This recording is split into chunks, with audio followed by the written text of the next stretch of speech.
When the time for photos came, Dad ordered him to come here. But Gus declined, and as a sign held up his middle finger.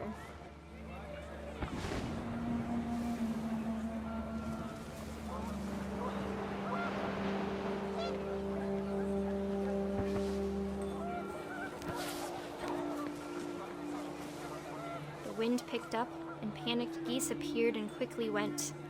But all the humans did that day was go inside the tent.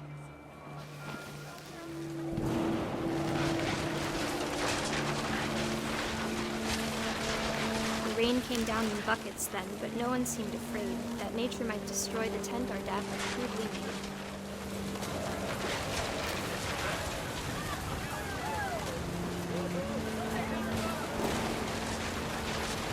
The thunder sounded much too close and full of angry power. But all my father said to this was, "Make the music louder."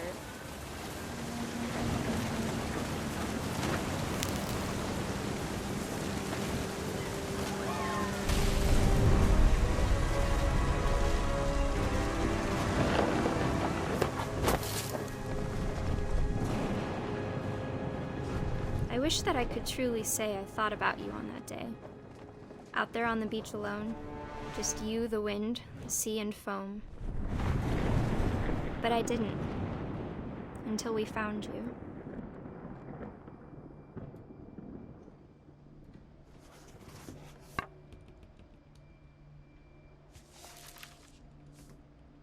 She never talked about him, but Mom told me once if I was a boy, they were going to name me Gus.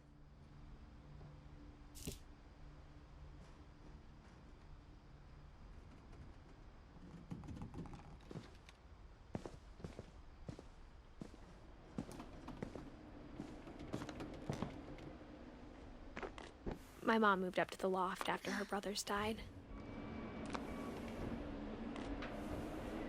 At the time, it was as far away as she could get.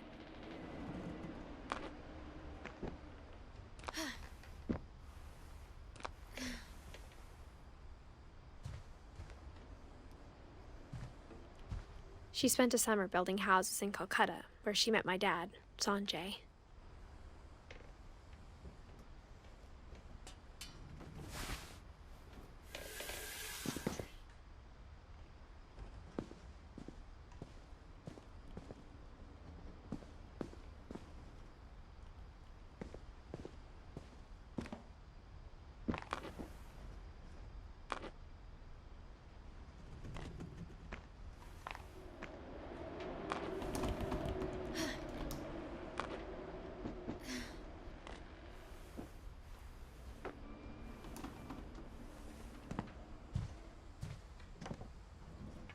My mom moved to India a week after graduation and got a job teaching English.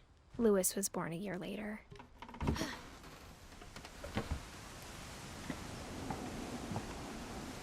When my dad died, I don't think Mom knew where else to go. I'm sure Edie was happy to have her back.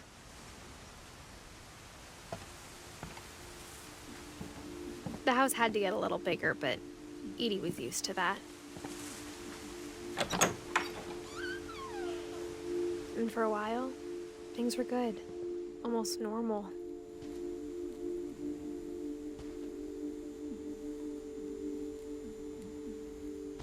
But it didn't last.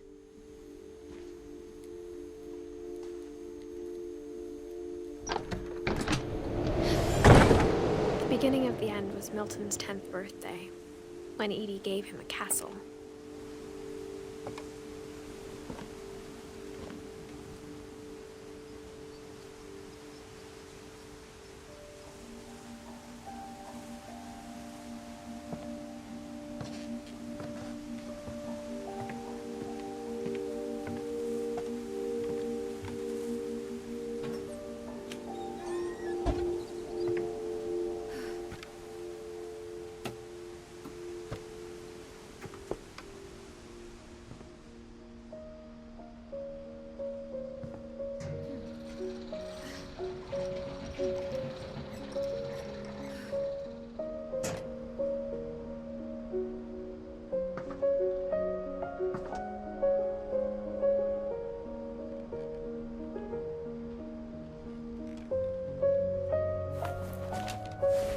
Milton Finch in The Magic Paintbrush.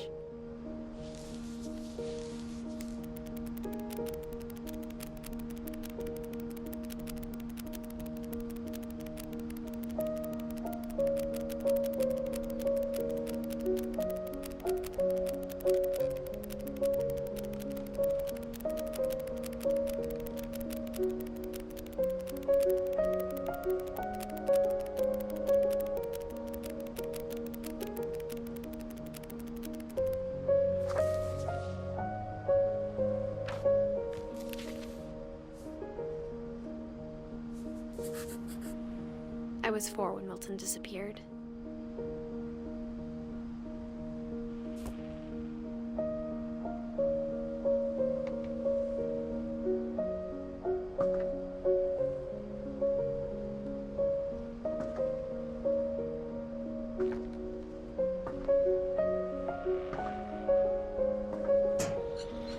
Mom spent months searching for my brother.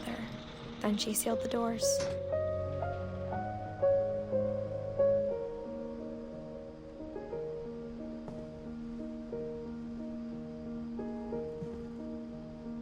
Whatever Milton had found in the house, Mom didn't want it getting out.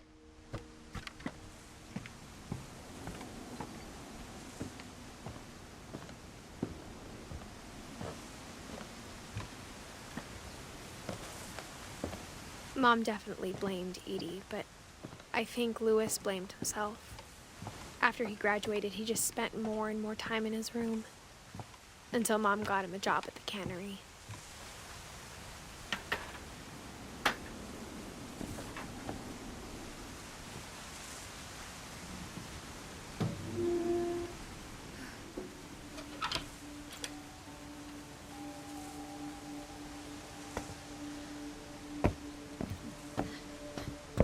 Louis's room smelled very, very familiar.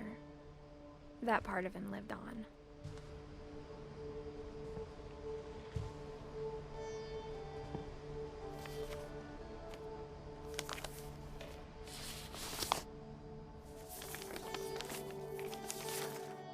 Dear Mrs. Finch, as Louis's psychiatrist, I can understand your desire for an explanation. As I see it, the trouble began in January, shortly after we convinced your son to seek treatment for substance abuse. Newly sober, I believe Louis first noticed the monotony of his daily life.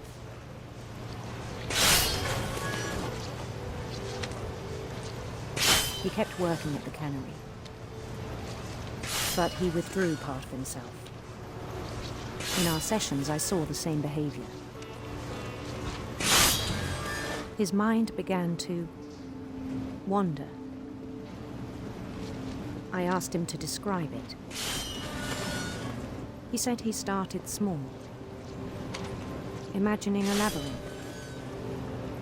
He'd feel his way about. Then something moved. Bats. And toads.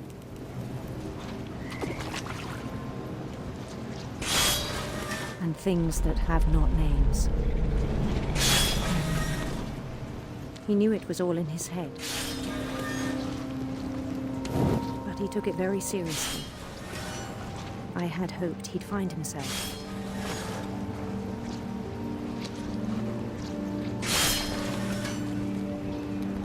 But he found something more. I worried about him then. Daydreaming at the cannery. I spoke with his boss.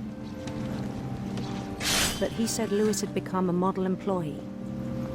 Methodical, tireless, focused. Like a whole new Louis. So I let him go on.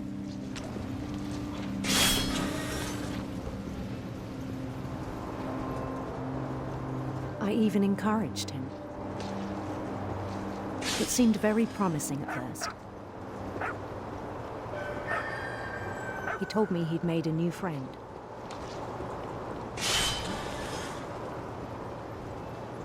On the edge of a city he named Louis-topia.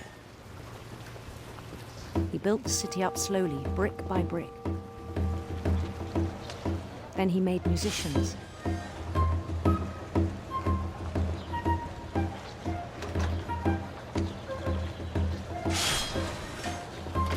And songs for them to play. He talked about starting a band. And he was always humming something. Every day his imagination grew stronger.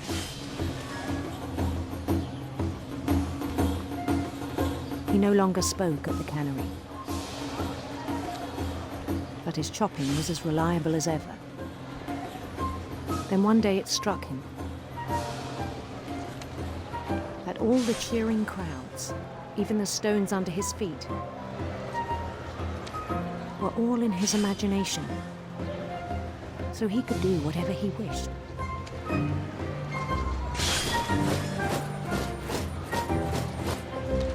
He held an election for mayor, and he won. They begged him to stay, but his mind was already wandering. It became a game for him.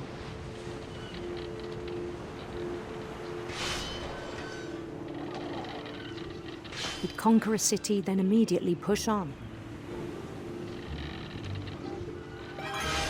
New Louisville.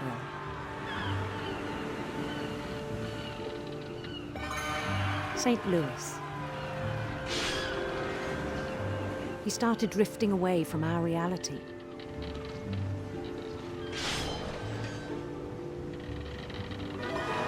Minneapolis. Until one day he forgot to go home from the cannery.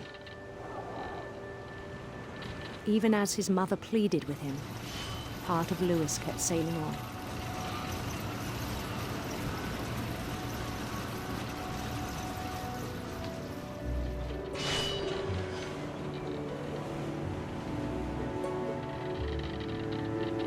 In Louisburg, he heard rumors of a handsome queen.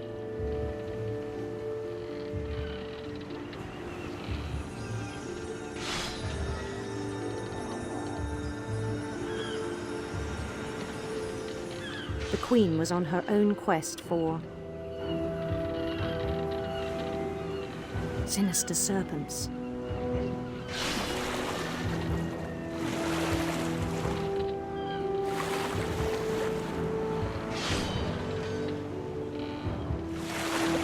He followed the sound of her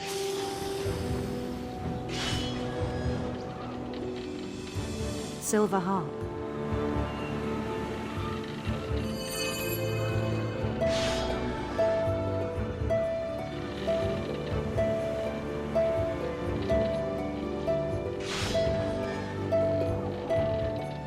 His chase led him to a golden palace east of the sun and west of the moon.